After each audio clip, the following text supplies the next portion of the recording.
Hey guys, groundskeeper here. Happy Memorial Day. The weather here in southeastern Pennsylvania is pretty crappy today, so we got some, it's not actually raining at the moment, but it's been raining on and off all day.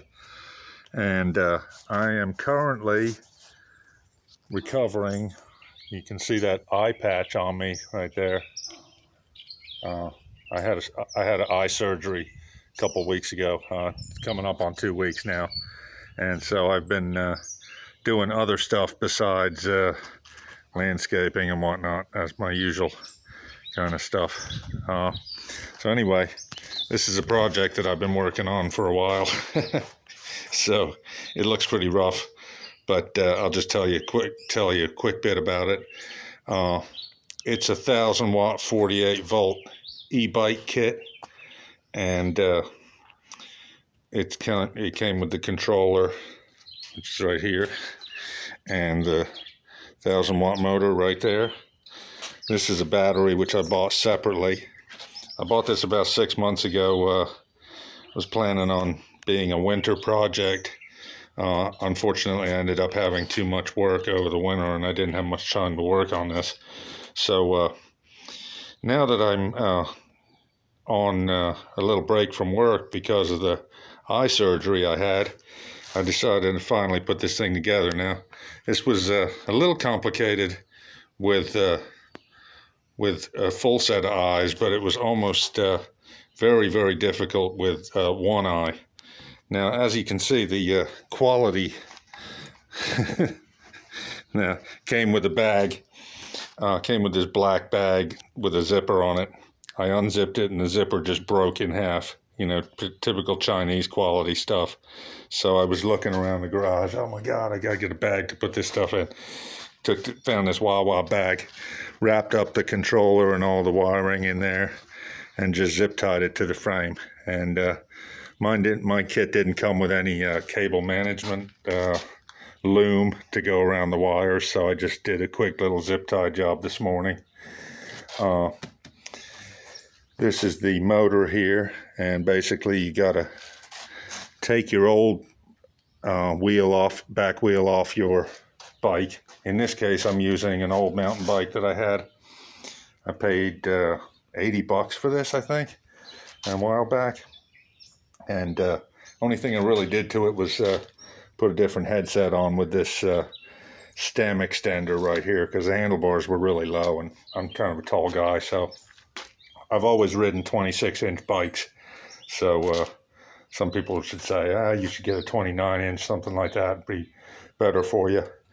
But anyway, I've always ridden 26-inch, that's the way it is. So got the kit for a 26-inch wheel, and you take off your back wheel and put this one on. And the tire they supply with it is pretty crummy, but I was in a quick sort of mood, so I decided, well, I'm just going to put the tube in here, put the tire on that they gave me. The other thing is these rims, the rims on my Trek are slightly different than the rims on these. I wasn't sure if the Trek tire was going to fit the rim with the motor, so I just went with what they gave me for now. I might switch that tire over, because I think it's a Bontrager tire. It's a pretty good tire, and but we'll see. That's come at a later date.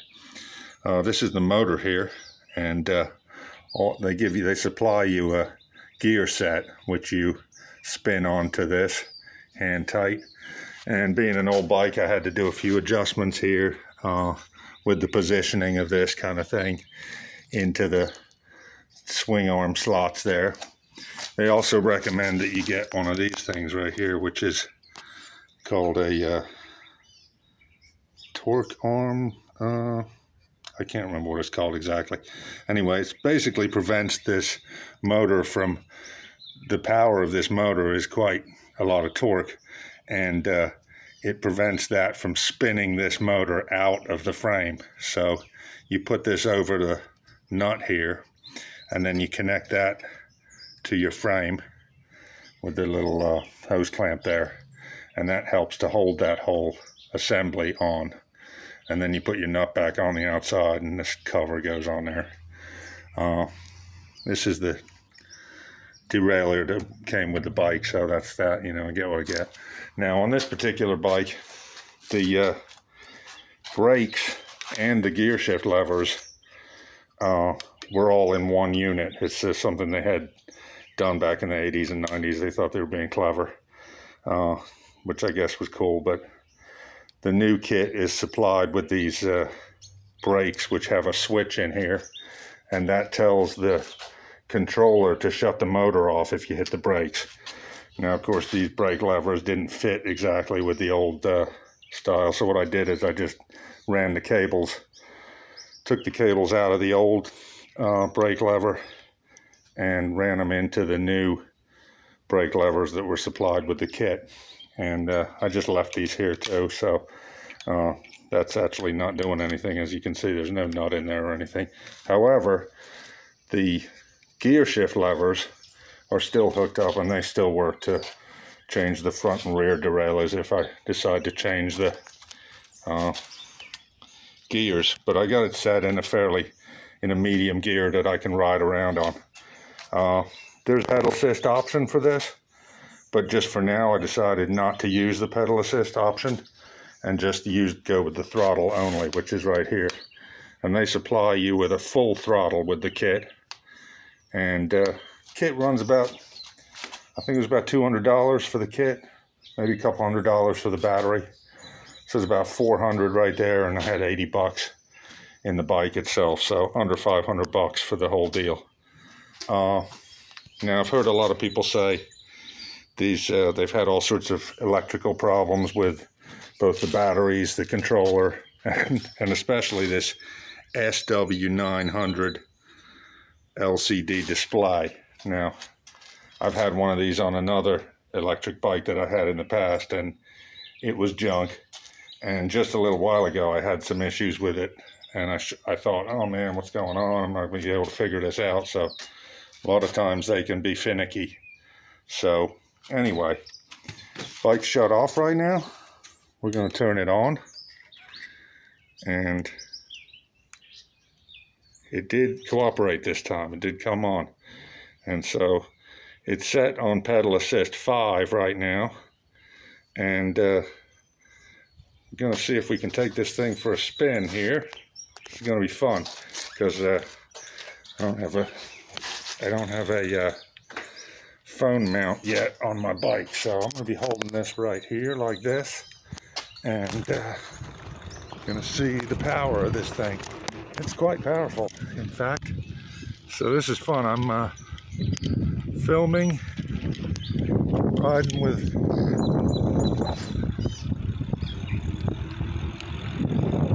whipping along right now. I can't even read that myself, but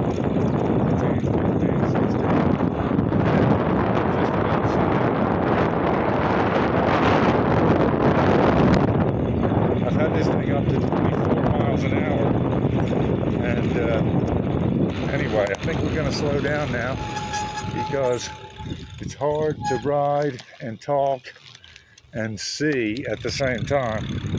But that was a nice little example of the thing actually working. Hard to believe that I got that going.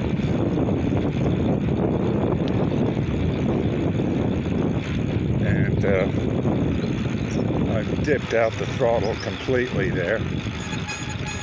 Right now I'm just using these brakes. Now these are just cantilever brakes.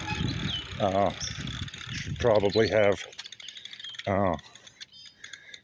have disc brakes for this kind of bike, really, but this is what I'm just going with what I got, that's all. So I'm trying not to fall off here, and so we're gonna walk it down the driveway. I got a really steep driveway, and you see right now it's saying 2.5 miles an hour, and that's not the case. It's just cruising along. So I don't really know whether the speed given by that display is accurate. My suspicion is it's a little bit optimistic. And anyway, there we go. Went for a short little ride up the street and back. Now it's saying 0. That's right, it is actually not going anywhere. And we're just going to turn that off. Just tell you a little bit more about the build. So anyway, the the thing is zip tied on right now under here. It's hard to see, but underneath that thing right there, I don't know if it'll, anyway, it's hard to see, but this display was connected to the little bracket by two minuscule little bolts, and of course they fell out. They weren't installed properly from the factory, and so it was a nightmare to try to get those on.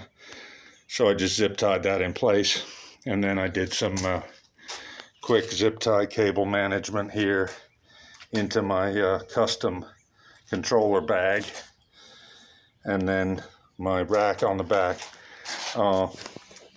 The battery sits in a tray, and that tray is generally supposed to fit on these two, on your bike bottle cage bolts right here, but these are old school and they kind of sit up kind of high, and so when I put the tray on there, they sat up too high and they wouldn't allow me to slide the battery into the connector. There's a connector under there that connects the battery to the tray.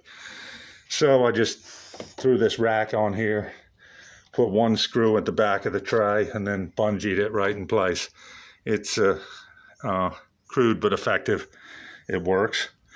And then at some point I'm going to find a better location for that controller. What I might do is put a piece of wood on here, mount the wood to the frame, to the bike, and then mount the battery tray to the wood. But there you go, little project I've been working on. Hope you guys enjoyed it. Hope you guys have a nice Memorial Day, and I'll see you on the next one. Groundskeeper checking out. Thank you.